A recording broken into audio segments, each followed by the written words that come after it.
Nonviolence is the answer to the crucial political and moral questions of our time. The need for man to overcome oppression and violence without resorting to violence and oppression. Man must evolve for all human conflict a method which rejects revenge, aggression, and retaliation. Hey there, history buffs. Today, I want to take you on a journey back to April 3rd, 1968, to one of the most significant moments in American history. We're diving into Martin Luther King Jr.'s final public speech, "I've Been to the Mountaintop." Delivered at the Mason Temple in Memphis, Tennessee, this speech wasn't just any ordinary address. It was a beacon of hope, resilience, and unwavering commitment to the fight for civil rights. Picture this. King, standing tall, his voice reverberating through the hall, speaking directly to the striking sanitation workers, and by extension, to the entire nation. King began by reflecting on the tumultuous 20th century, a time of immense challenges, but also significant progress in the quest for freedom and equality. He spoke of the global cry for freedom and the importance of nonviolence as the means to achieve lasting change. One particularly poignant moment in the speech is when King shared personal experiences, including a near-fatal stabbing, underscoring the risks and sacrifices he made for the movement. Despite the ever-present threat of violence, his faith in nonviolent resistance and the eventual triumph of justice never wavered. This speech, delivered just one day before his tragic assassination, became a powerful reminder of King's enduring legacy and the ongoing struggle for civil rights in America.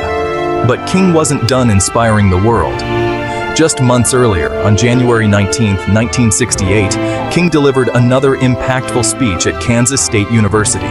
Despite threats and criticism, he spoke passionately about poverty, civil rights, and the Vietnam War, transitioning seamlessly from lecturer to preacher. His words resonated deeply, and the audience responded with repeated applause. I weighed the criticisms that I would get. I thought about even the fact that some Negroes wouldn't understand, and some respectable Negro leaders who were more concerned about being invited to the White House than invited to the cause of justice would be against me.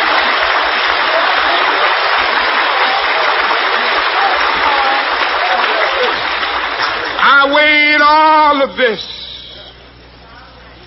And as I weighed in it, as I prayed over it, something said to me that you got to speak on this issue.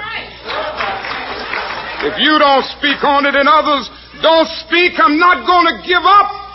I'll have even the rocks to cry out against this war. It's an evil war. And no matter where it leads, no matter what abuses it may bring, I'm going to tell the truth.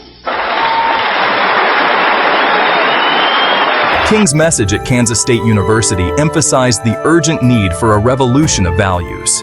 He condemned the societal conditions that perpetuated poverty and inequality, challenging his listeners to confront the root causes of injustice. His call for courageous political leadership driven by conscience rather than popularity was a powerful appeal for a more equitable society. King's unwavering belief in the power of individual and collective action to create a more just world continues to inspire generations of activists and leaders. His final speeches remind us all of the importance of unity, courage, and relentless pursuit of justice. All we say to America is be true to what you said on paper.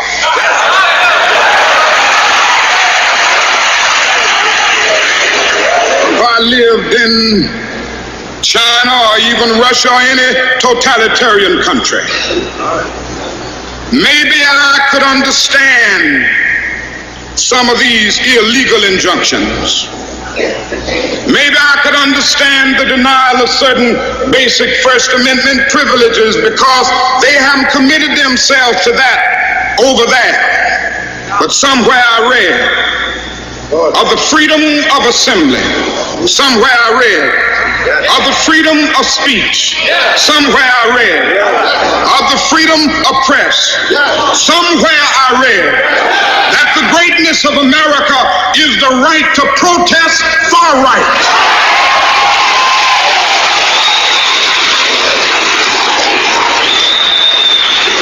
so just as I say we aren't going to let any dogs or water hoses turn us around, we aren't going to let any injunction turn us around.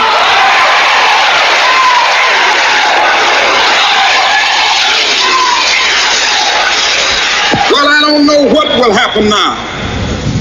We've got some difficult days ahead. But it really doesn't matter with me now, because I've been to the mountaintop. I don't mind.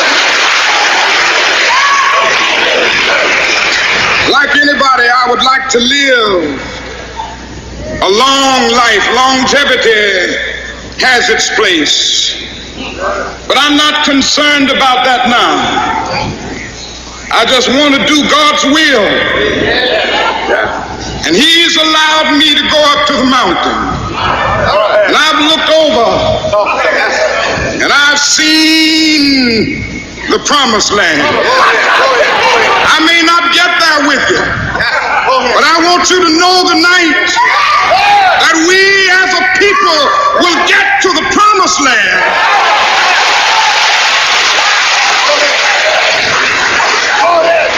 So I'm happy tonight. I'm not worried about anything. I'm not fearing any man.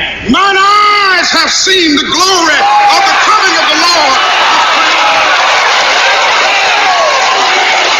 So, there you have it, folks. Martin Luther King Jr.'s final speeches, more than just words, they were calls to action that reverberate through history, urging us to continue the fight for equality and justice.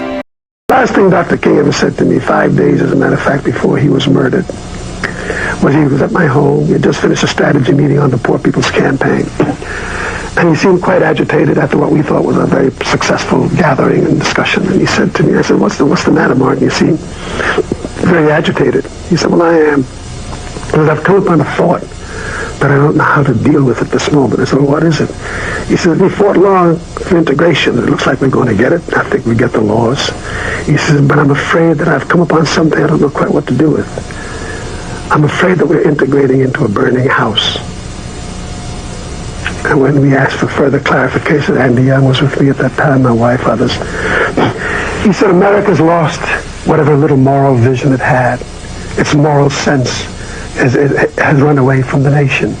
And a nation that is not governed by morality and moral principles is a nation that's headed for an abyss. And I think black people who have been struggling to get into this system may be getting into a system that in the final analysis is a Sodom and Gomorrah. Will not work because its selfish goals, its need for profit, its need for supremacy, its need to be the best has clouded its moral vision. And with no moral vision, no nation can be healthy enough to lead its people anywhere except to destruction. Thanks for joining me on this journey. Until next time, keep questioning, keep learning, and keep striving for a better world. Catch you later.